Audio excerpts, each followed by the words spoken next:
قال النبي صلى الله عليه وسلم أفضل الصيام بعد رمضان شهر الله المحرم وأفضل الصلاة بعد الفريضة صلاة الليل أو كما قال النبي صلى الله عليه وسلم صدق الله وصدق رسوله النبي الكريم ونحن على ذلك لمن الشاهدين والشاكرين والحمد لله رب العالمين.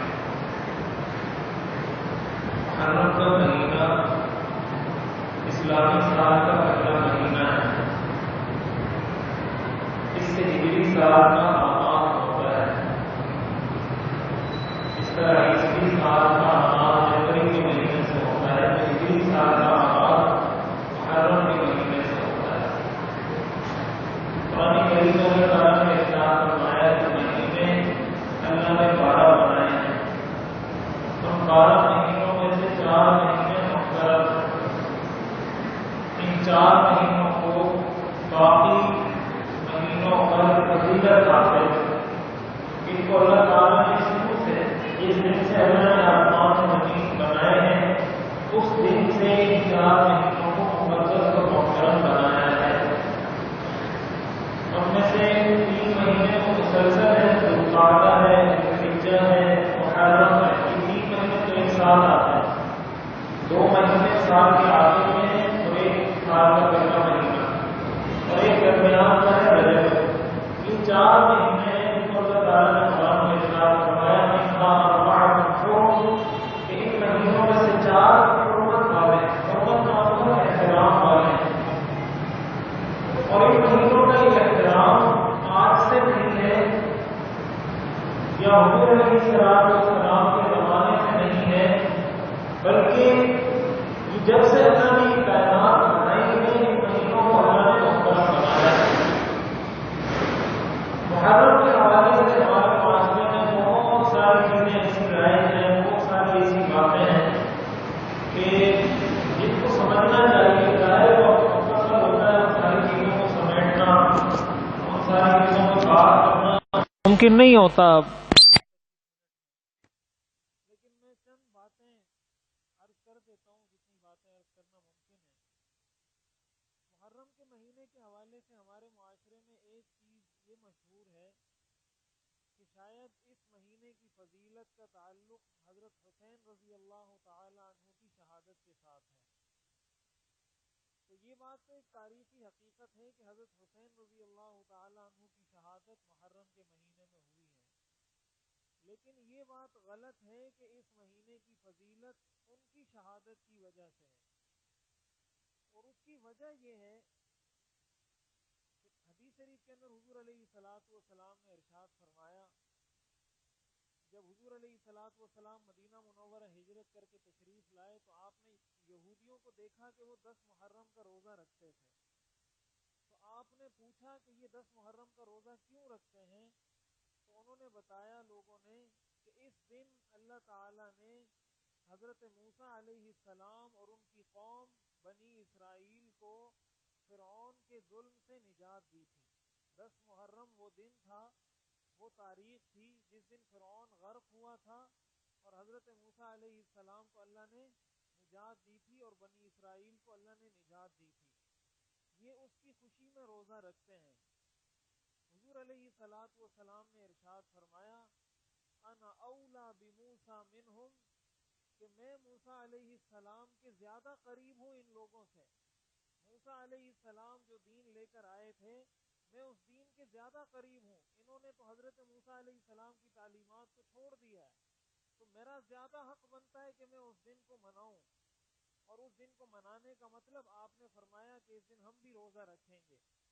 اور پھر یہودیوں کی مشابہت سے بچنے کے لیے آپ نے فرمایا صوموا یوما قبلہ و یوما بعدہ, اس سے پہلے اور ایک دن اس کے بعد, یعنی یا 10 محرم کے ساتھ 9 محرم کا روزہ رکھو یا پھر 10 محرم کے ساتھ 11 محرم کا روزہ رکھو تاکہ یہودیوں کی مشابہت سے بچا جائے.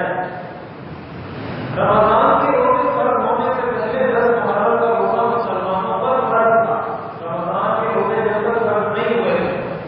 اب ظاہر ہے کہ مسلمانوں پر جب روزہ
صرف بہت واضح ہونا چاہیے ہمارے ذہن میں کہ محرم کے مہینے کی فضیلت بہت عظیم ہے، اور حدیث شریف میں تو حضور علیہ السلام نے ارشاد فرمایا کہ محرم کے مہینے آپ نے فرمایا افضل الصیام بعد رمضان شہر اللہ المحرم، کہ رمضان کے بعد سب سے افضل ترین روزے محرم، اللہ کے مہینے محرم کے روزے ہیں۔ محرم کو حدیث میں آپ نے اللہ کا مہینہ قرار دیا۔ اب اللہ کا مہینے تو سارے اللہ کے ہیں، لیکن حدیث میں اس مہینے کو یہ فرمایا کہ اللہ کا مہینہ ہے، یہ اس کے احترام کو بیان کرنے کے لیے کہ یہ اللہ کی نظر میں بہت محترم مہینہ ہے، اس لیے اس کو یہ نام دیا شہر اللہ، کہ اللہ کا مہینہ ہے۔ تو اب محرم کے روزوں کی جو فضیلت ہے کہ محرم کے کسی بھی دن آپ روزہ رکھتے ہیں، اس کی فضیلت عام مہینے اور عام دنوں کے روزوں سے زیادہ ہے۔ اس کی وجہ یہ ہے کہ حضور علیہ السلام نے ہمیں یہ چیز سکھا دی۔ 10 محرم کے روزے کی فضیلت اور زیادہ ہے۔ حدیث شریف میں آتا ہے حضور علیہ السلام نے ارشاد فرمایا صوم یوم عاشوراء احتسب علی اللہ ان تکفر السنۃ التي قبلها، کہ عاشورہ کے دن کا روزہ رکھنا گزشتہ ایک سال کے گناہوں کو معاف کرنے کا ذریعہ بن جاتا ہے۔ اس کے ذریعے گزشتہ ایک سال کے گناہوں کا کفارہ ہو جاتا ہے۔ اب ان ساری باتوں سے عرض کرنے کا مقصد یہ ہے کہ ان ساری باتوں سے ہمیں یہ بات معلوم ہوتی ہے کہ محرم کے مہینے کی جو فضیلت ہے یہ بہت قدیم ہے۔ جب قدیم ہے تو ہم نے اس کو اسی اعتبار سے دیکھنا ہے، اسی نظر سے اس کو دیکھنا ہے جو شریعت نے ہمیں سکھایا ہے۔ اب ہمارے ہاں کیا ہوتا ہے، حضرت حسین رضی اللہ تعالیٰ عنہ کی شہادت ہوئی، ظاہر ہے وہ تاریخ کا ایک اندوہناک اور ایک ظلم کی ایک داستان تھی جو حضرت حسین رضی اللہ تعالیٰ عنہ کو شہید کیا گیا۔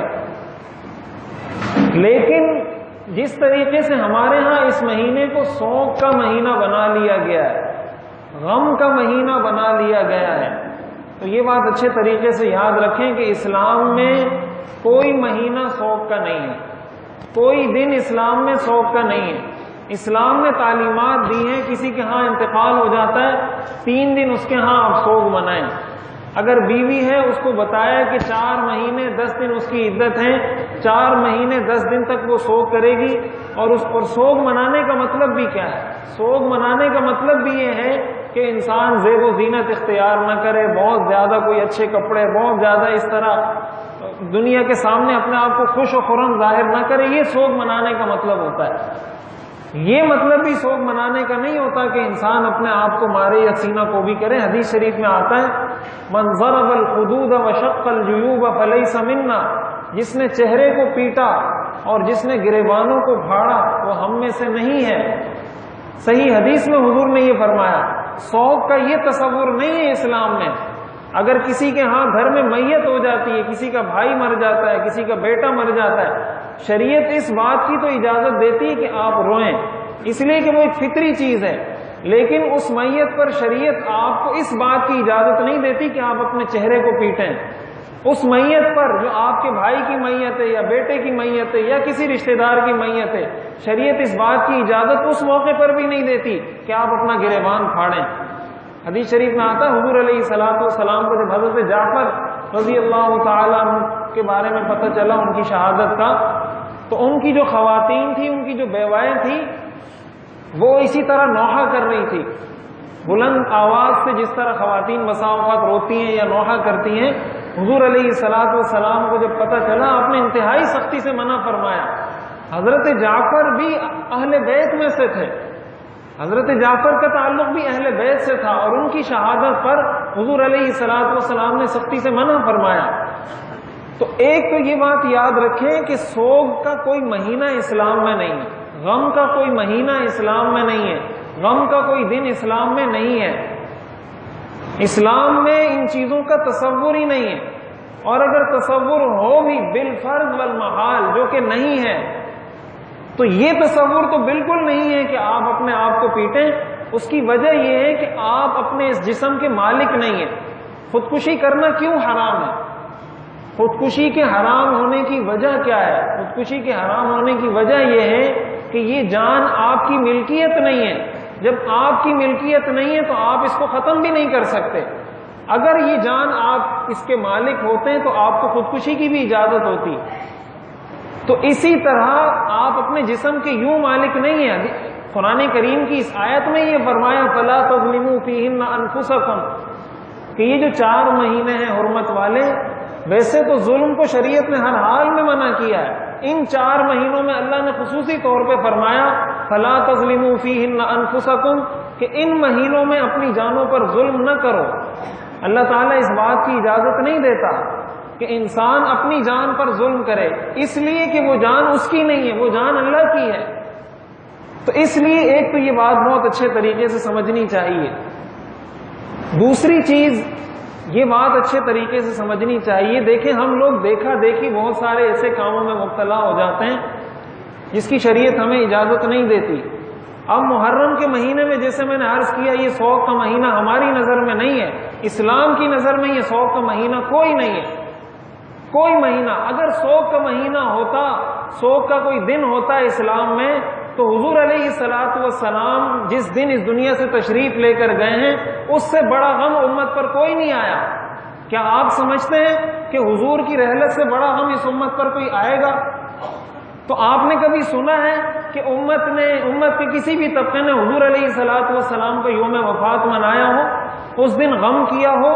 اگر غم کرنا ہوتا اسلام نے تو سب سے زیادہ اگر غم کیا جاتا حضور علیہ الصلوۃ والسلام کی یوم وفات پر کیا جاتا. جب حضور کی رحلت کے موقع پر کوئی غم کا تصور ہمارے معاشرے میں بھی نہیں ہے، اسلام میں تو ہے ہی نہیں یہ تصور، یہ ہمارے معاشرے میں بھی یہ چیز نہیں ہے. تو انسان کی کامن سینس اس کو بتاتی ہے کہ بھائی حضرت حسین رضی اللہ تعالیٰ عنہ کی فضیلت تو حضور کی وجہ سے ہے. حضرت حسین کی فضیلت تو اس لیے کہ وہ اہل بیت میں سے ہیں، حضور کے اہل بیت میں سے ہیں. وہ حضور کے اہل بیت میں سے ہونے کی جب ان کی اتنی فضیلت ہے، خود حضور کی کتنی فضیلت ہے، تو ان کے یوم وفات پر جب غم نہیں ہے تو باقی کسی کی یوم وفات پر یا یوم شہادت پر کیسے غم منایا جا سکتا ہے؟ اس لیے انسان اگر عقل سے سوچے تو یہ بات اس کو سمجھ آ سکتی ہے. لیکن ہمارے ہاں لوگ محرم کے مہینے میں شادی نہیں کرتے، سفر کے مہینے میں شادی نہیں کرتے. اس کو ہم لوگوں نے منحوس سمجھا ہوا ہے. اللہ نے اس کو مقدس بنایا. اسلام کی یہ واضح تعلیمات ہیں کہ محرم کا مہینہ انتہائی برکت والا مہینہ ہے، اور اگر اس میں آپ شادی کرو گے، اس میں کوئی کام کرو گے، اس میں زیادہ برکت ہوگی بنسبت ان کاموں کے جو ان 4 محترم مہینوں کے علاوہ کسی اور مہینے میں کریں گے. ذوالقعدہ، ذوالحجہ، محرم اور رجب، یہ 4 مہینے محترم ہیں. اسلام کی یہ تعلیم ہے کہ ان 4 مہینوں میں جو کام کیا جائے اس میں برکت زیادہ ہوتی ہے. ہمارا تصور یہ ہے کہ اگر اس میں شادی کریں گے تو نحوست آ جائے گی. اب دیکھیں ہم کہاں پر ہیں، اسلام کہاں پر ہے. اور یہ میں کوئی تاریخ کی بات نہیں بتا رہا، یہ واضح قرآن کی آیت ہے. ان عدت الشہور عند اللہ 12 شہرا فی کتاب اللہ یوم خلق السماوات والارض منها 4 حرم. یہ قرآن کی آیت ہے کہ 4 مہینوں کو میں نے محترم بنایا ہے. تو محترم بنانے کا کیا مطلب؟ یا تو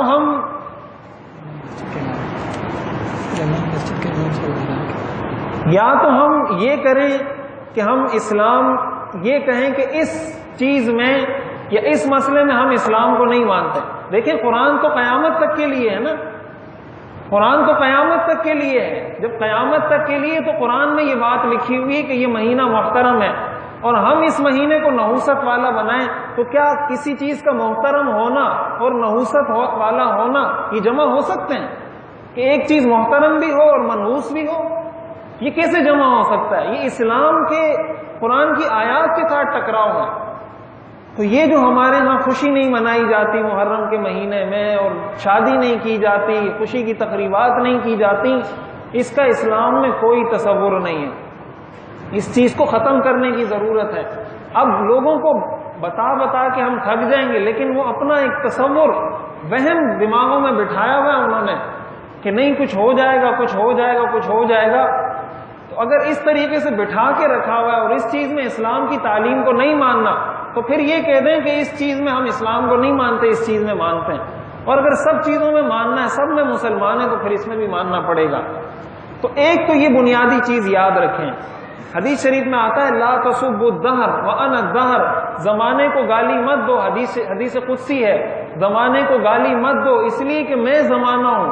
اللہ نے فرمایا اس زمانے کو پیدا کرنے والا میں ہوں. جب تم زمانے کو گالی دیتے ہو، تم در حقیقت اللہ کو گالی دیتے ہو. تم پر اگر نحوست آئے گی تمہارے اعمال کی وجہ سے آئے گی.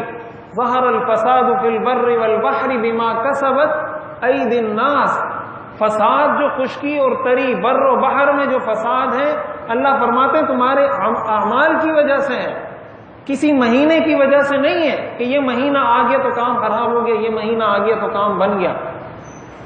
تو اس لیے ایک تو اس چیز کو بہت اچھے طریقے سے سمجھنا چاہیے. اچھا، پھر ہمارے ہاں اس موقع پر 10 محرم کو حلیم پکائی جاتی ہے، سبیلیں لگائی جاتی ہیں. دیکھیں ایک بات یہ سمجھیں، یہ جو کربلا کے واقعے کے بارے میں آتا ہے نا کہ حضرت حسین رضی اللہ تعالیٰ عنہ کو پانی نہیں ملا تھا، پانی بند کر دیا گیا تھا، یہ بات غلط ہے. حضرت حسین رضی اللہ تعالیٰ عنہ اس وقت بھی وضو کر کے نماز پڑھتے تھے، یہ تاریخ کی کتابوں میں موجود ہے. جب وہ وضو کر کے نماز پڑھتے تھے تو یہ بات آپ کیسے کہہ سکتے ہیں کہ وہ پیاس کی پانی بند کر دیا تھا؟ اگر پانی بند کیا تھا تو وضو کہاں سے کرتے تھے وہ؟ تو یہ غلط تاریخ ہے جو ہمیں سنا دی گئی ہے اور ہمارے ذہن میں یہ تصور. اور اگر حضرت حسین رضی اللہ تعالیٰ عنہ پر پانی بند بھی کیا گیا تھا بالفرض، تو آپ کو تو یہ چاہیے تھا کہ آپ اس دن کا روزہ رکھتے.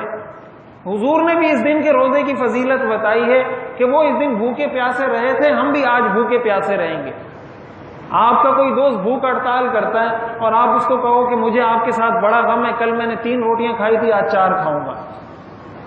یہ عقل اس بات کو مانتی ہے؟ حضرت حسین پر پانی بند ہوا اور تم جو ہے نا اس دن حلیمیں بھی پکا رہے ہو، اس دن بوتلیں بھی پلا رہے ہو، شربت بھی پلا رہے ہو. بھائی اس دن روزہ رکھو تاکہ یکجہتی کا اظہار ہو کہ وہ بھی بھوکے تھے، ہم بھی بھوکے ہیں، وہ بھی پیاسے تھے، ہم بھی پیاسے ہیں. اور ہمارے ہاں اور اسلام کی تعلیم بھی ہے کہ روزہ رکھو. 10 محرم کے روزے کی ترغیب بھی ہے، اس کے بجائے ہم لوگ حلیموں کے چکر میں لگ جاتے ہیں. پھر لوگ کہتے ہیں اگر 10 محرم کو پکا لی تو کیا ہو جائے گا؟ تو بھائی اگر 10 محرم کو نہ پکائی تو کیا ہو جائے گا؟ سوال یہ ہے. آپ یہ کہتے ہیں کہ 10 محرم کو پکا لی تو کیا ہو جائے گا؟ میرا سوال یہ ہے کہ اگر 10 محرم کو نہ پکائی تو کیا ہو جائے گا؟ آپ سفر کے مہینے میں کیوں نہیں پکاتے؟ ذوالقعدہ میں کیوں نہیں پکاتے؟ ذوالحجہ میں کیوں نہیں پکاتے؟ اب حلیم کے اندر ساری دنیا جہان کی چیزیں آ جاتی ہیں. تو ان کی تاریخ کے مطابق تو حضرت حسین کو کھانا نہیں مل رہا تھا، اور تم جب حلیم بناتے ہو اس میں دال بھی ڈال رہے ہو، جو بھی ڈال رہے ہو، اس کے اندر گھی بھی ڈال رہے ہو، گوشت بھی ڈال رہے ہو، ساری چیزیں جمع کر کے کھا رہے ہو. یہ کون سی اظہار یکجہتی ہے؟ کون سا اظہار غم ہے حضرت حسین کے ساتھ؟ تو ہمارے لوگ بھی دیکھیں، ہمارا یہ بات بھی اچھے طریقے سے یاد رکھیں، اہل سنت والجماعت کا جو شیعوں سے اختلاف ہے یہ فروعی اختلاف نہیں ہے، یہ بات یاد رکھیں. ہمارے ہاں لوگ اس کو بہت جو ہے نا مکس کر دیتے ہیں 2 چیزوں کو. دیکھیں ایک یہ مسئلہ ہے کہ آپ نے ہاتھ یہاں اٹھا کے نماز پڑھنی ہے یا یہاں اٹھا کے پڑھنی ہے، یہاں ہاتھ باندھ دیں، یہاں باندھ دیں، یہ فروعی مسائل ہیں، اس کا تعلق عقیدے کے ساتھ نہیں ہے. شیعوں کے ساتھ جو ہمارا اختلاف ہے وہ فروعی نہیں ہے، وہ اصولی اختلاف ہے. ان کے ساتھ ہمارا اصول میں اختلاف ہے. ہمارا کلمہ الگ ہے، ان کا کلمہ الگ ہے. ہماری اذان الگ ہے، ان کی اذان الگ ہے. ہماری نماز الگ ہے، ہم دن میں 5 نمازیں پڑھتے ہیں، وہ دن میں 3 نمازیں پڑھتے ہیں. ہم صحابہ کرام کو معیار حق، معیار ایمان سمجھتے ہیں، وہ صحابہ کو گالیاں دیتے ہیں. ہم حضرت ابوبکر صدیق رضی اللہ تعالیٰ عنہ کو پہلا خلیفہ مانتے ہیں اور انبیاء کو دنیا کی سب سے مقدس ہستیاں سمجھتے ہیں. ان کے نزدیک حضرت علی رضی اللہ تعالیٰ عنہ کا مرتبہ تمام انبیاء سے بڑھ کر ہے. حضرت علی کا مرتبہ ان کی نظر میں سارے انبیاء سے بڑھ کر ہے. یہ قرآن کریم میں وہ تحریف کے قائل ہیں. ہم یہ کہتے ہیں کہ قرآن اسی حالت میں موجود ہے جس حالت میں نازل ہوا تھا. وہ کہتے ہیں قرآن اپنی اصل حالت میں موجود نہیں ہے، اس کے اندر تحریف ہوئی ہے، اس میں تبدیلی ہوئی ہے. تو ہمارا جو ان کے ساتھ اختلاف ہے، اگر وہ کرتے ہیں وہ اپنے فرقے کی وجہ سے یا جس چیز کو وہ حق سمجھتے ہیں اپنے مذہب کی وجہ سے وہ کرتے ہیں، لیکن جس کا تعلق اہل سنت والجماعت کے ساتھ ہے، جو اپنے آپ کو سنی کہتا ہے، جو یہ کہتا ہے کہ میں صحابہ کو مانتا ہوں، تو اس کو کم از کم ان کی مشابہت سے بچنا ہوگا۔ ان کی مشابہت سے اگر آپ نہیں بچیں گے تو یہ بات یاد رکھیں کہ یہ گناہ ہے اور خطرناک گناہ ہے۔ اس لیے اس موقع پر حلیم کا پکانا، اور لوگ جو ہے نا نماز پڑھیں گے نہ روزہ رکھیں گے، 10 محرم کی حلیم ان سے کبھی قضا نہیں ہوتی۔ جیسے 10 محرم کو حلیم پکا لی تو بس سارے سال کے گناہ معاف ہو گئے، 12 ربیع الاول کو حلیم پکا لی تو سارے سال کے گناہ معاف ہو گئے۔ تو اس لیے ان چیزوں سے اجتناب کریں، ان چیزوں سے بچیں، اپنے بچوں کو سمجھائیں۔ بس جو چیز آپ کو نظر آ رہی ہے، جو میڈیا بتا رہا ہے، یا تو خود پڑھیں۔ یہ جو میں باتیں کر رہا ہوں یہ اپنی طرف سے نہیں کر رہا، آپ پڑھیں تاریخ اٹھا کے پڑھیں، آپ کو سب پتہ چل جائے گا۔ آپ قرآن اٹھا کے پڑھیں، آپ حدیث اٹھا کے پڑھیں۔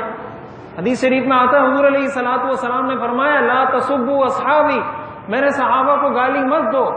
اس لیے آپ نے فرمایا کہ اگر تم احد پہاڑ کے برابر، ان احدکم لو انفق مثل احد ذهبا،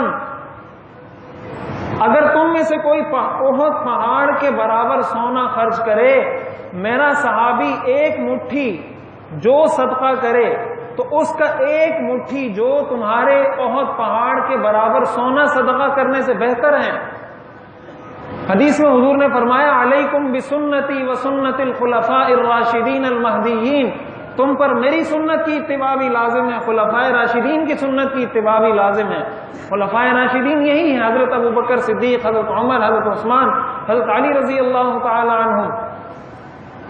تو ہم جو ان رسومات میں پڑھ چکے ہیں بے دہانی میں، بے خیالی میں، تو ایک تو اس چیز سے اجتناب کریں، اور اگر آپ اجتناب کر رہے ہیں، آپ کے گھر میں کوئی یہ چیزیں بھیج دیتا ہے، اس کو نہ کھائیں، اس لیے کہ اگر آپ اس کو کھاتے ہیں، اس کو استعمال کرتے ہیں، یہ ایک بدعت میں ان کی تائید ہے۔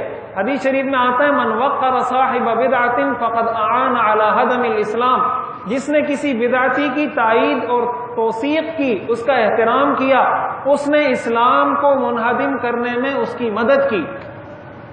اب ہم دیکھیں کہ ہم اسلام کو منہدم کرنے میں مدد کر رہے ہیں یا نہیں۔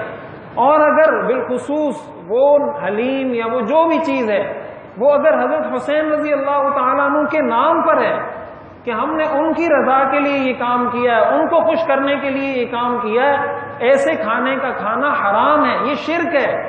اللہ کے نام کے علاوہ کسی کے نام کی کوئی چیز پکانا، اللہ کے نام کے علاوہ کسی اور کے نام پہ کوئی جانور ذبح کرنا، یہ شرک ہے، اور اس سے وہ کھانا، وہ پانی، جو بھی چیز ہے وہ حرام ہو جاتا ہے۔ لیکن اگر اس نے اس نیت سے بنائی ہے کہ نہیں میں اللہ کو راضی کرنا چاہتا ہوں، ایصال ثواب حضرت حسین کو کرنا چاہتا ہوں، اس سے وہ کھانا تو حرام نہیں ہوگا، کھانا تو حلال ہے، اس لیے کہ اللہ کے نام پہ اس نے یہ تیار کیا، لیکن اس کا کھانا بہرحال آپ کے لیے پھر بھی اس لیے ٹھیک نہیں کہ اس کے کھانے سے آپ اس کی تائید کر رہے ہیں۔ اگر کسی کے ناراض ہونے کا ڈر ہے تو علماء نے لکھا یہ گنجائش ہے کہ آپ لے کے رکھ لیں، کسی اور کو کھلا دیں، اور آپ کو پتا ہے کہ اللہ کے نام پر ہی کیا ہے تو کھا بھی سکتے ہیں، وہ حرام نہیں ہوگا۔ لیکن آپ کی یہ ذمہ داری بنتی ہے کہ آپ بھی اپنے اس دوست کو سمجھائیں، اپنے اس بھائی کو سمجھائیں۔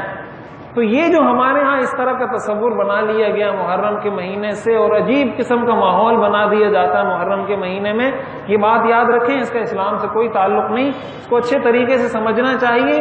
اسلام جتنا ہے، جیسا ہے، اس پہ عمل کرنا ہے۔ اپنی مرضی سے اگر میں کچھ بنا لوں، کچھ یہ بنا لے، کچھ یہ بنا لے، کچھ یہ بنا لے، دین کا حلیہ ہی بگڑ جائے گا، یہ دین رہے گا ہی نہیں، کچھ اور بن جائے گا۔